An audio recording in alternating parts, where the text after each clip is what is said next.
যেখানে মানুষের স্বপ্ন পূরণ করার আগেই তারা খেতে না পেয়ে মারা যায়। তাদের জীবন সে তো সেই শয়তান সর্দারের পায়ের নিচে। গ্রামের সকল মানুষ সেই সর্দারের কথা মতোই তার খেতে অনেক কষ্ট করে কাজ করে, আর রাত হলে তাদের ভাগ্যে একটা রুটিও জোটে না। গ্রামের সকল মানুষ শুধুমাত্র একটাই প্রার্থনা করত, হে উপরওয়ালা, আমাদেরকে ওই শয়তান সর্দারের হাত থেকে রক্ষা করো। কিন্তু এই সর্দারের ছোট্ট একটা রুলস আছে, যার কাছে টাকা পয়সা আছে তার কাছ থেকে সেটা সে জোর করে ছিনিয়ে নেয়, আর যার কাছে টাকা পয়সা নেই তাকে সে অনেক অত্যাচার করে তার কামলা বানিয়ে রাখে। আর এইভাবে সেই শয়তান সর্দার পুরো গ্রামকে রাজত্ব করতে থাকে আর অসহায় মানুষদেরকে মারতে থাকে। একদিন সেই গ্রামে দুইটা সাহসী ছেলে চলে আসে, রামু সামু। তারা দুইজনের জন্য প্রাণ দিতে রাজি ছিল। সেদিন বিকেল বেলায় সর্দারের 3টি চামচা সেই গ্রামে চলে আসে আর গ্রামের মাঝখানে দাঁড়িয়ে চিৎকার করে বলে, তাড়াতাড়ি করে সোনা গহনা যা পারো তাড়াতাড়ি করে নিয়ে আসো, আর যদি না দিছো তাহলে গুলি করে তোমাদের খুবরি তুলে দেব। এই কথা শুনতেই গ্রামবাসীরা ভয় পেয়ে দৌড়ে তাদের সামনে চলে আসে। তখনই গ্রামের এক মুরব্বী বলে,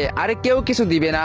তখনই তারা হাসতে শুরু করে আর বলতে লাগে, কে আটকাবে তুই? আরে দেখ কে আমাদেরকে আটকাতে চলে এসেছে। ঠিক তখনই সামু দূর থেকে একটি ফায়ার করে, আর এই ফায়ারের আওয়াজ শুনতেই সেই চামচারা একটু অবাক হয়ে যায়। তারপর রামু গান নিয়ে সামনে চলে আসে আর বলতে লাগে, কেউ যদি সামনে আসতে চাস তাহলে তোদের খুবরি তুলে দেব। তারপর সর্দারের চামচারা ভয় পেয়ে গ্রাম থেকে পালিয়ে যায় আর সর্দারের কাছে গিয়ে সবকিছুই খুলে বলে। সর্দার সবকিছু শোনার পর তাদেরকে জিজ্ঞেস করে আসলে তারা কয়জন ছিল।